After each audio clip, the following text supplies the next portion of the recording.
ಅಂತಂದ್ರೆ ಅವರ ರಾಜಕೀಯ ಅಸ್ತಿತ್ವನೇ ಕೊನೆ ಆಗ್ತಾ ಇದ್ದಂತ ಅಥವಾ ಮುಗಿದೋಗ್ಬಿಡ್ತು ಅನ್ನುವಂತ ವಿಚಾರ ಬಂದಂತ ಸಂದರ್ಭದಲ್ಲಿ ಕೇರಳ ಅವರಿಗೆ ಅಲ್ಲಿ ರಾಜಕೀಯ ಪುನರ್ಜನ್ಮ ಕೊಟ್ಟಿದೆ ವೈನಾಡಿನ ಮುಖೇನವಾಗಿ. ಪ್ರಿಯಾಂಕಾ ಗಾಂಧಿ ವಾದ್ರಾ ಅವರು ನಾನು ಚುನಾವಣಾ ರಾಜಕೀಯಕ್ಕೆ ಬರೋದಿಲ್ಲ ಅಂತ ಹೇಳ್ತಾ ಇದ್ದಂತವ್ರನ್ನು ಕೂಡ ವೈನಾಡಿಗೆ ಅವರು ಬಂದು ಸ್ಪರ್ಧೆ ಮಾಡಿ ಗೆದ್ದಿದ್ದಾರೆ. ಆದ್ರೆ ಇಲ್ಲಿ ಇನ್ನೊಂದೇನ್ ಮಾಡಿದ್ರು ಅಂತಂದ್ರೆ ಕಾಂಗ್ರೆಸ್ನವರು ಎಲ್ಲಿ ಗೆಲ್ತಾರೆ ನೋಡಿ.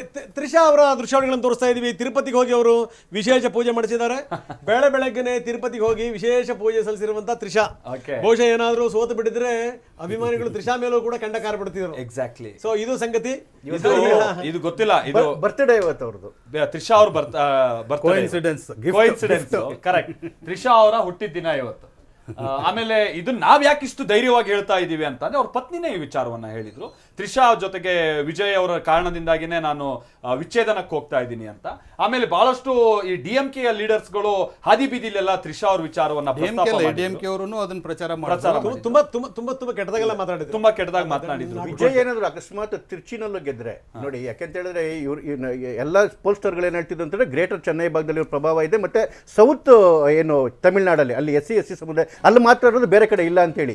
ಇನ್ನು ಇದರಲ್ಲಿ ಪೆರಂಬೂರ್ ಗೆಲ್ತಿರ್ತಕ್ಕಂಥ ಗ್ರೇಟರ್ ಚೆನ್ನೈ ತೊಂದರೆ. ಅದು ತಿರ್ಚಿ ಇರ್ತಕ್ಕಂಥದ್ದು ಏನು ಕಾವೇರಿ ಡೆಲ್ಟಾ ಇದೆಯಲ್ಲ ಆ ಭಾಗದಲ್ಲಿ. ಒಂದ್ ನಿಮಿಷ